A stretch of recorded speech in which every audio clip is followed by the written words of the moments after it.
Hello, welcome back to the channel. I am Nina Simone, certified Christian life coach, author of the book How to Love and Pray for Your Adult Prodigal Child. I am wanting to talk to you today about the prodigal journey and what no one talks about. So, parents, if you are out there, this is for you. And even if you're not a prodigal parent, stay on to listen in case you know someone who's a prodigal parent so you can get an idea and understand what that parent is going through. And this might give you some insight so you can be of some help. Okay?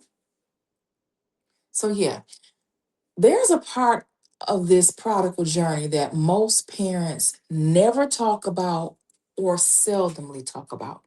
Not because it's not real, but because it's painful. It's embarrassing and it's hard to explain. People often see the situation from the outside, but they don't see what it does to your heart or your mind or your sleep or your peace, your confidence, or your prayers. So today I want to talk about the parts of this journey that no one says out loud, but every prodigal parent feels. The prodigal journey is not just your child's journey, but it becomes your journey too.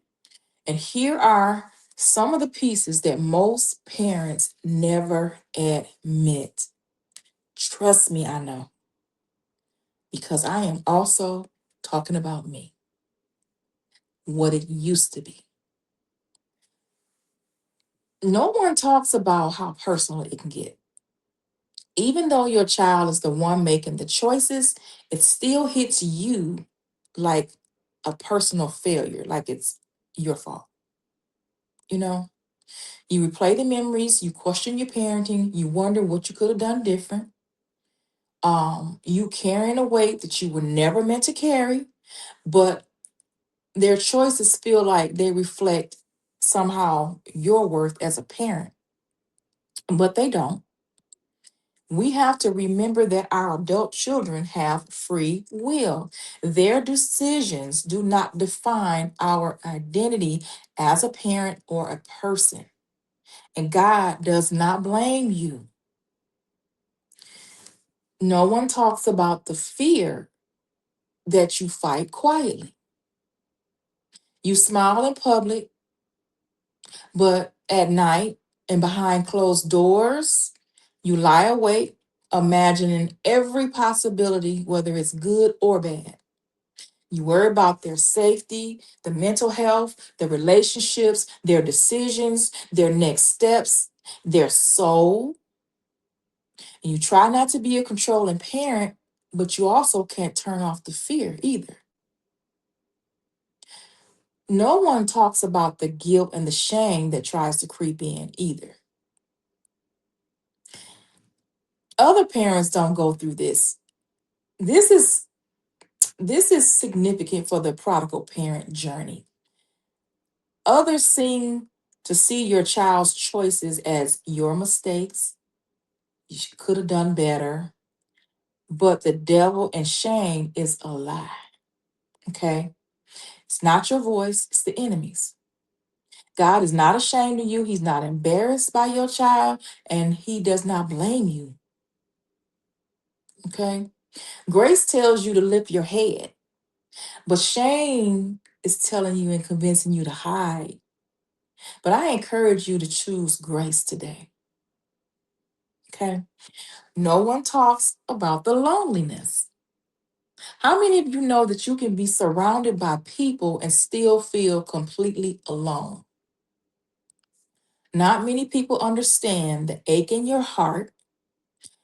I can't tell you the countless mornings I woke up with chest pain and I should have went to the hospital. But I didn't.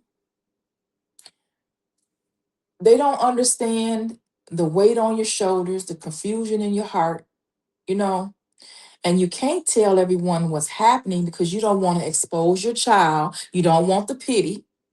So you carry it quietly, but it gets heavy. But God sees what you've been carrying, and He is near to the brokenhearted. No one talks about the spiritual battle. This is not just emotional, it's spiritual. You think you're fighting your child, but you're actually fighting for your child. There are spiritual forces trying to pull them away and spiritual promises pulling them back, right? Your prayers aren't small, they are intercession for your child, and your tears are not wasted, okay? We have to remember that. So don't give up on the praying and the intercession. No one talks about the hope that fades and flickers. The thing about the prodigal parent is, even in the pain and behind the tears and even in the waiting, there is still some spark of hope that refuses to die. You believe it even when it hurts.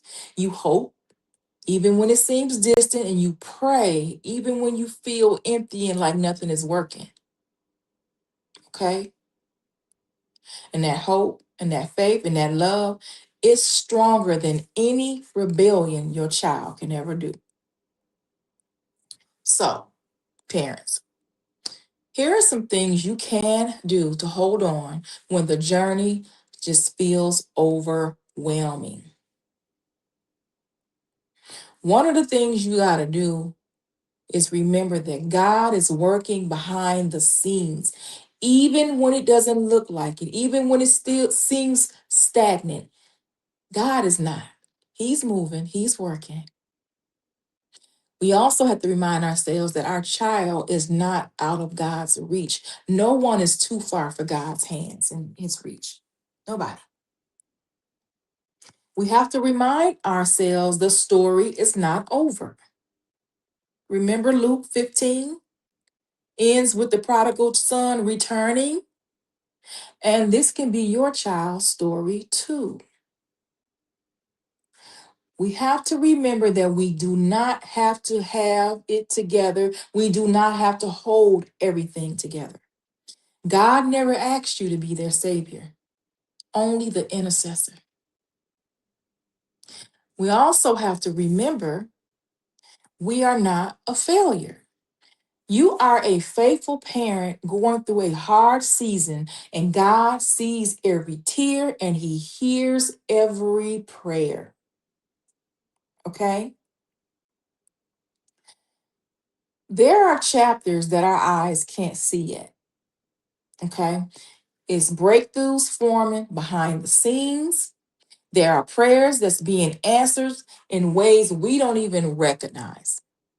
So don't judge the whole story by just part of the journey.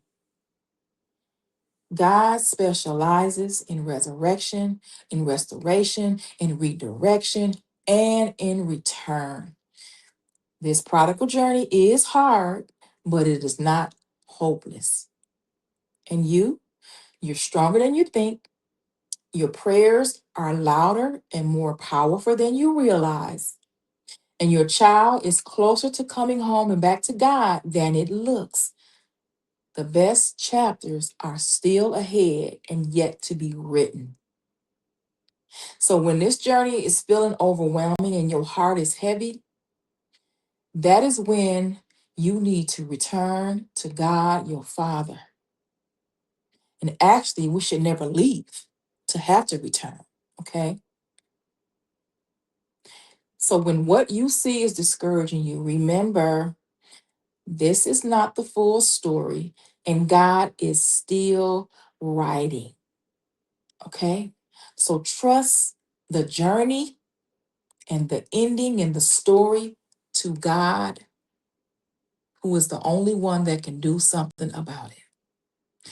As parents, our duty is to love and pray and intercede for our children, not control or get in the middle or try to do God's part. This journey is between God and your adult prodigal child. Our part in it is to love and to pray, set healthy boundaries, and to trust God. So that is it. If this message spoke to your heart today, please share with someone else. Please like so this can get out to other parents who need it. And if you haven't already, please subscribe. So, till next time, I'll see you in the next video.